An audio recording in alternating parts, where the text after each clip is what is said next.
So Foucault wrote a lot about the connection between knowledge and power. So in this quote he writes, "Knowledge linked to power not only assumes the authority of the truth, but has the power to make itself true. All knowledge, once applied in the real world, has effects, and in that sense at least, becomes true." So Foucault argued that power moves via knowledge, and that knowledge produces power.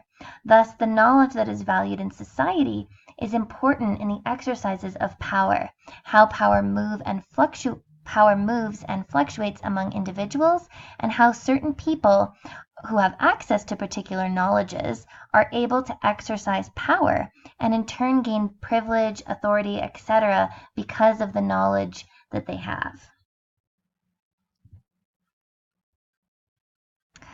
So in the video this week, Marie Baptiste speaks about the histories of residential schools in Canada and the intergenerational effects of colonial violence and mentalities that separated Indigenous peoples from their spiritual and cultural knowledges through and with their land, attempting to assimilate them into Euro-Western colony.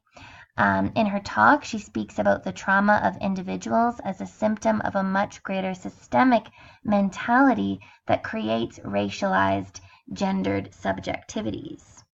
So we can see how this critical lens is also taken up in our text, our Berman text, and throughout this course. As we've been staying with the question, what are some of the examples of how societal and structural problems manifest themselves in individual bodies? So with this question, we're looking beyond the individual, beyond the family, to the societal and structural systems that uphold and create particular problems.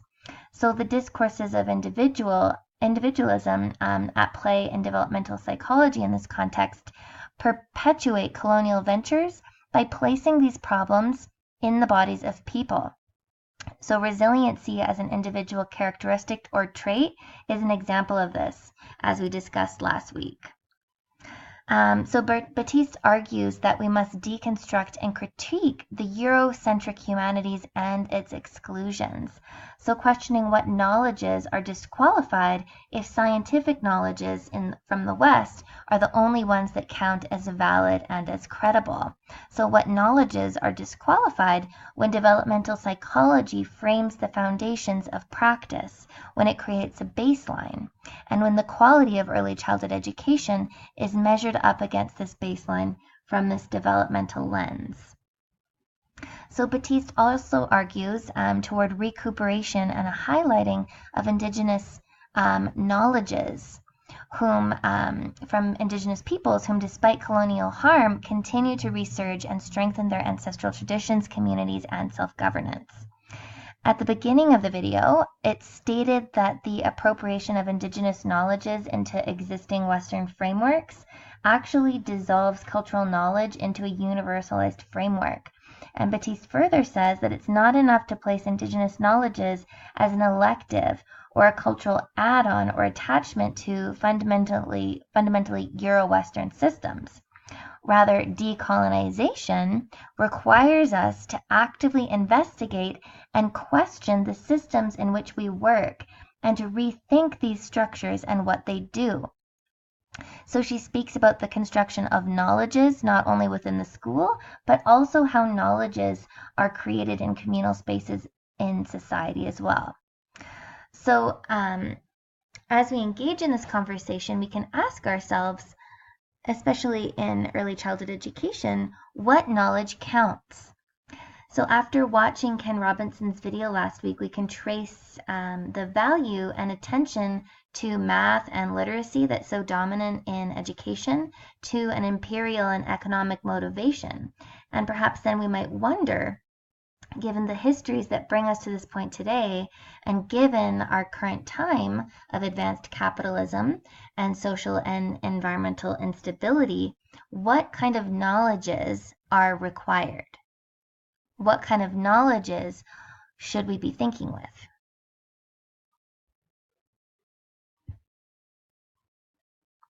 So, though it isn't required reading this week, in chapter 6 of our Berman text, she speaks about the construction of the nuclear family as a design of the colonial nation state. And I just want to touch on this briefly this week.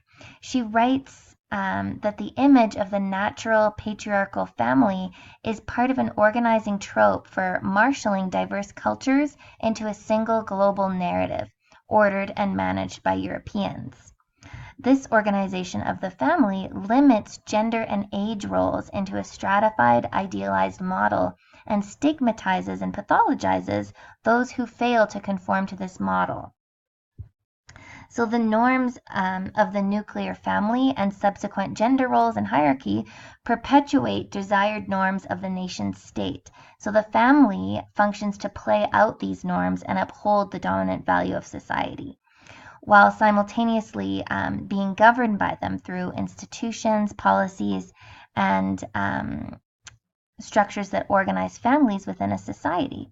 So some of these policies and programs, an example might be early intervention that's based on an image of the Western Eurocentric child.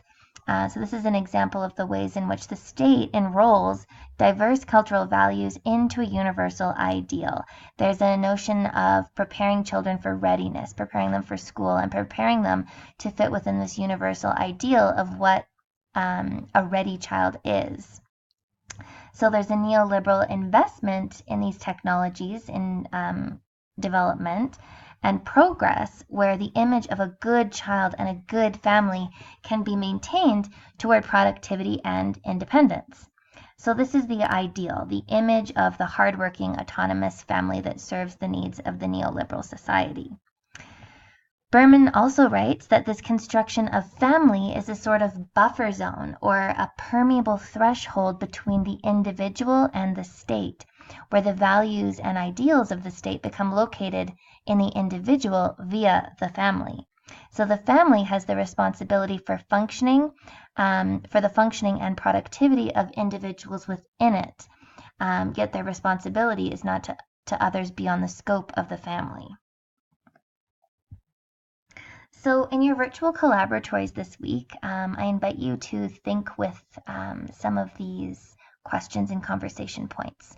So the first one is, what is meant by imperial imagination? And this is discussed in Linda Tuhiwai-Smith's chapter. Also, discuss Tuhiwai-Smith's section on history from pages 30 to 34, and given her arguments, how might we consider these histories of colonialism as present? Also, what is meant by decolonization? In early childhood education, what does decolonization call on us to pay attention to? And I want us to, in this way, think beyond the individual, think beyond the surface of the individual and individual responsibility toward some of the structures and systems that and mentalities that operate in our practices. Considering this week's readings, what dispositions and sensitivities do you think educators require in response to these past-present colonial histories? So with this question, think of ways of thinking, attitudes, and orientations. Yes. So use these conversation points to guide your work in the virtual collaboratories. So last slide is your weekly notes. So for week 6, respond to the following question in 250 or 300 words. And it's a very, it's a short question, but I think that there's a lot to write about here. So how is developmental psychology linked to settler colonialism in Canada? And I think this is a huge and crucial key question to frame this course. So this question will also help you as you move forward and prepare for your written paper towards the end of the course, and also your Pachacucha assignment as well. Okay, so that's about it for now, everybody. I look forward to reading your weekly notes, and I'll be jumping on the virtual collaboratory Google Docs this week. So if you haven't sent me a link to your group's Google Doc already, please do so, and I look forward to joining you. Have a great week, everyone.